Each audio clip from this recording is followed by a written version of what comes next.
दोस्तों, आज के इस लीगल ड्राफ्टिंग के वीडियो में हम जानेंगे कि बेलेबल धाराओं में इसमें हमने जो एग्जांपल लिया है 147, 182, 342 आईपीसी के जो सेक्शंस हैं ये बेलेबल हैं। और भी कोई भी बेलेबल जो धाराएं हैं वो आती हैं, तो उनमें जमानत किस तरीके से कराई जा सकती है। तो दोस्तों, आप जानते ही हैं, जैसे कि आपने हमारे पिछले वीडियो देखेंगे, बेलेबल ऑफेंस का मतलब क्या होता है। बेलेबल ऑफेंस में आपका राइट है, आपको बेल मिलेगी, कोई आर्गूमेंट करने की ज़रूरत नहीं है। कोर्ट में सिर्फ एक ही लाइन आपको बोलनी है, माननीय न्यायालय ये सभी जितनी भी धाराएं हैं जमानती अपराध हैं और जमानती प्रकृति की हैं, तो इनमें जमानत प्रदान की जाएगी। बस ये एक दो लाइन बोलनी है आपको और आपको बेल मिल जाएगी। तो दोस्तों, किस तरीके से प्रार्थना पत्र लिखना है वो हम देख लेते हैं।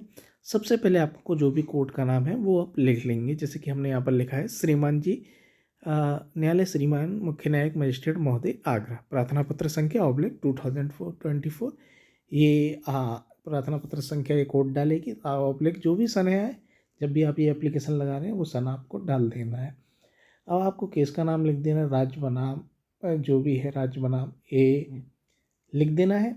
और आपराधिक संख्या, जो भी आपराधिक संख्या है, जो एक कोर्ट में केस चल रहा है उसकी संख्या क्या है वो आपको लिख देनी है। जैसे कि XYZ 2021 जी हमने डाला है, ये इस तरीके से आपको लिख देनी है। अंतर्गत धाराएं कौन सी हमारी 147 आईपीसी, 182 आईपीसी, 342 आईपीसी। दोस्तों, ये सभी बेलेबल धाराएं हैं, उसमें आपको बेल मिलेगी ही, निश्चित रहने की ज़रूरत है। निश्चित रहिए आपकी जमानत एक ही दिन में हो जाएगी, आपको जेल जाने की ज़रूरत नहीं पड़ेगी। थाना आपको लिख देना, जो भी आपका शहर का थाना है वो लिख देना है। जैसे कि हमने यहाँ पर लिखा है XYZ जिला आगरा।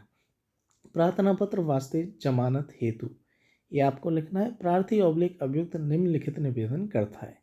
पहला पॉइंट आपको लिखना है यह है कि प्रार्थी अभियुक्त की ओर से उक्त मामले में प्रथम जमानत आवेदन पत्र दाखिल किया जा रहा है। ना तो इससे पूर्व कोई जमानत आवेदन पत्र कभी दाखिल किया है और ना ही विचाराधीन है। ये पहला पॉइंट लिख देना है। सेकंड पॉइंट आपको लिख देना है यह है कि प्रार्थी औपचारिक अभियुक्त शांतिप्रिय व कानून का पालन करने वाला व्यक्ति है।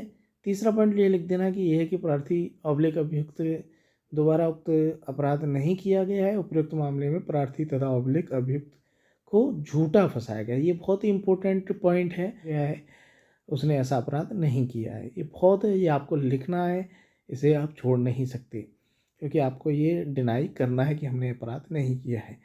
चौथा पॉइंट है ये कि प्रार्थी औपचारिक अभियुक्त का पूर्व में कोई आपराधिक इतिहास नहीं है, ये भी आपको लिखना है। एक ही प्रार्थी तथा पांचवा पॉइंट आपको लिखना है यह कि प्रार्थी औपचारिक अभियुक्त के विरुद्ध कथित उक्त मामला एक जमानती प्रकृति का अपराध है। तो ये जमानती अपराध है, ये भी बहुत इंपॉर्टेंट है, आपको लिखना ही है। ठीक है, आपको बताना है कोर्ट को जमानती, ये हमने धाराएं देख ली हैं, जमानत प्रकृति की है और इसमें हमें जमानत दे दी जाए। छठवें पॉइंट 6 पॉइंट में आपको लिखना है कि यह है कि प्रार्थी ऑब्लिक अभियुक्त अपनी विश्वसनीय जमानत माननीय न्यायालय में देने के लिए तैयार है, माननीय न्यायालय के समक्ष दाखिल करने के लिए तैयार है। माननीय न्यायालय द्वारा दी गई सभी तिथियों में माननीय न्यायालय के समक्ष उपस्थित रहेगा, ये आपको लिख देना है।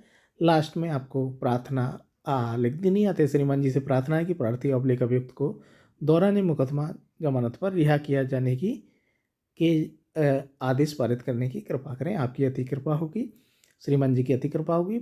आपको लेफ्ट हैंड पे दिनांक डाल देनी है और राइट हैंड पे प्रार्थी ऑब्लिक अभियुक्त करके आपको उसका नाम और एड्रेस लिख देना जिसकी जमानत आपको करानी है।